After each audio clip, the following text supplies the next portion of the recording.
কিছু অভিযোগ আপনি শুনছিলেন। এর পাশাপাশি আমার যেটি প্রশ্ন ছিল যে জাতীয় ঐক্যমত্য কমিশন সুপারিশ করেছে যে সংসদের নিম্নকক্ষে মোট আসনের 10% তরুণদের মধ্যে প্রার্থী মনোনীত করতে হবে, কিন্তু বিএনপি এটি বলেছে এই কত শতাংশ হবে কি হবে না হবে এটি রাজনৈতিক দলগুলো সিদ্ধান্ত নেবে। তাহলে কি তরুণদেরকে নিরুৎসাহিত করছে বিএনপি? ধন্যবাদ আপনাকে। এর আগে সাদিক কায়েম ভাই এবং ভাই যে কথাগুলি বলেছেন, কিছু না বললে ভাই তো ছোট করে বলুন। সেটা হচ্ছে আপনি ওনারা একদমই দুইজন আইকনিক ভাবে একদম কুয়েটের প্রসঙ্গটা টেনে আনলেন। ছাত্রদল এমন একটি ছাত্র সংগঠন, গত 15.5 বছরে আমাদের কত হাজার নেতাকর্মী হত্যাকাণ্ডের শিকার হয়েছে, কতজন গুম হয়েছে, কত মানুষ চিরতরে, কত ছাত্রনেতা পঙ্গু হয়ে গেছে এই ধরনের একটা দুর্বিষহ অবস্থায়। এবং আমাদের যদি আমি ঢাকা বিশ্ববিদ্যালয়কে উদাহরণস্বরূপ ধরি, এইখানে প্রায় 5 শতাধিক ছাত্র দলের নেতাকর্মী বিভিন্নভাবে আপনি তাদের শরীরে এখনো যারা সাবেক হয়ে গেছে বর্তমান আছে তাদের শরীরে ছাত্রলীগের হামলার চিহ্ন রয়েছে। তো এই রকমের আমাদের হাজার এই বৈষম্য বিরোধী আন্দোলনের আপনি ফ্রম দ্য ভেরি বিগিনিং এবার শেষ দিন পর্যন্ত আমাদের যে কতজন গ্রেপ্তার হয়েছে, কতজন নির্মম রিমান্ডে নির্যাতনের শিকার হয়েছে। এই যে মেট্রো রেলে আমাদের ছাত্রদলের হান্নান তালুকদার, মিশুক, বজলুর রহমান, বিজয় এদেরকে নিয়ে মাস্টারম্যান বানিয়ে কি নির্মম নির্যাতন করে পিটিয়ে পিটিয়ে পা ভেঙে ফেলেছে, এরকম অজস্র উদাহরণ আছে। আমি বলি ভাই মাহমুদ আপনাকে, এখন এই 5ই আগস্টের প্রেক্ষাপটের পরিবর্তনের পরে আমরা তো প্রতিশোধ পরায়ণ হওয়ার কথা ছিল। আমরা যে সংস্কারের মধ্যে রয়েছে এবং ধৈর্য এবং সহিষ্ণুতার পরিচয় দিয়েছি, সেইখানে ন্যূনতম যে একটা ধন্যবাদ। এত বড় একটা ছাত্র সংগঠন বাংলাদেশের কোন ক্যাম্পাসে ছাত্র দলের অ্যাক্টিভিজমের কারণে একদিন ক্যাম্পাস বন্ধ ছিল? কোন ক্যাম্পাসে ছাত্র দলের অ্যাক্টিভিজমের কারণে একটা ক্লাস বিঘ্নিত হয়েছে?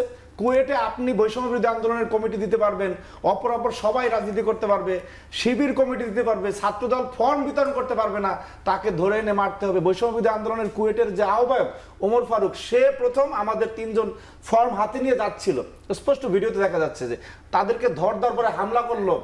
সেটার কোনো আপনারা শুধু এইটাকে উদাহরণ ধরে আমি বলি আপনাকে কোন ছাত্র দলের কেউ ওখানে কোপায় না, এটা পরিচয় পরবর্তীতে আপনি সেই যখন ঘটনাটা যে ছেলেকে মারতেছিল যাদেরকে, তারা দৌড়ে গিয়ে একটা দোকানের মধ্যে ঢুকেছে। ভাই অর্ধেক সত্য আংশিক সত্য বলবেন না, দোকানের মধ্যে যাওয়ার পরে স্থানীয় মানুষের সাথে ওখানে সংঘর্ষ হয়েছে।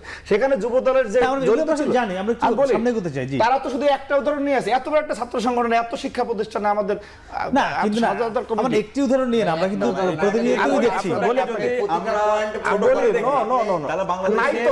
শতাধিকের উপর অভিযোগ পাবেন ভাই, আমি বলি আপনি প্রতিদিন শতাধিকের উপর অভিযোগ করেন ছাত্র দলের নামে, শিবিরের নামে অভিযোগ করেন। আপনি সার্চ করে দেখেন, এখনই গুগলে সার্চ করেন ছাত্রদল লিখে, এখনই যদি সার্চ করে দেখতে পারেন প্রতিটা গুগল মানে প্রতিদিন ইসলামী ছাত্র শিবির নিয়ে এখন গুগল করলে ওই যে অবশ্যই ইসলামী ছাত্র শিবির আছে, বলতে দেন না প্লিজ, বৈষম্য ছাত্র আন্দোলনের নামে আছে, আরে বলতে দেন না ভাই, বিষয় হচ্ছে অ্যাড্রেস করতে হবে, সমালোচনা নিতে হবে ভাই। আমি নিছি তো, আপনি আমরা শুনি, আমি তো হাসিমুখে নিলাম ভাই। শুনেন ঘটনাটাকে যখন এক্সপ্লেনেশন দেওয়ার চেষ্টা করছি, এটা হচ্ছে প্রবলেমেটিক। নো জাস্টিফিকেশন আপনি সত্য তুলে ধরবেন না।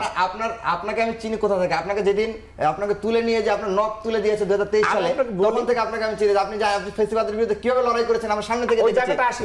যখন মেট্রো রেলের কথা যেটা বললেন 24 অভ্যুত্থানে, ওই সময় আমি ডিবিতে ঘুমছিলাম, আমি দেখেছি বিজয় ভাই সহ মাসুদ রানা ভাই সহ তাদেরকে কিভাবে পেটানো হয়েছে। সেই জায়গা থেকে আমরা ছাত্রদলকে যখন ভুল করে সেই জায়গাতে সংশোধন করার চেষ্টা করি। এটা আমাদের ভালোবাসার জায়গা থেকে, ছাত্রদল আপনার এই 5ই আগস্ট পরবর্তী সময়ে যারা যেখানে অপরাধের সাথে জড়িত ছিল আমরা তাৎক্ষণিক ব্যবস্থা নিয়েছি। আমরা তো দায় স্বীকার করার মানসিকতা আমাদের রয়েছে ভাই, আমরা অপরাধ করলে সে অপরাধ স্বীকার করি। কিন্তু আমি পাশে যে ভাই বসা আছে আপনারা প্রত্যেকটা মার্জিনালাইজেশন এবং জাস্টিফিকেশনে গেছেন। কোন ঘটনা বলেছেন যে আপনারা সব জান্নাত থেকে আসা দল নাকি? আপনাদের বলতে পারে না আগে একটা গ্রুপ হচ্ছে ছাত্রদের কাছে চালিয়ে দেন ঘটনা ঘটছে, আর এখন হচ্ছে আপনাদের ঘটনা ঘটছে যে আপনাদের কেউ অপকর্ম করতে যে ধরা খাইছে, যখন আমরা সামনে আপনারা সাথে অস্বীকার করেছেন। আমরা একটু শুনি, দায় দেওয়ার কথাটা বলি আপনাকে ভাই, মনে করেন না এটি পুরনো কথা আমরা জানি।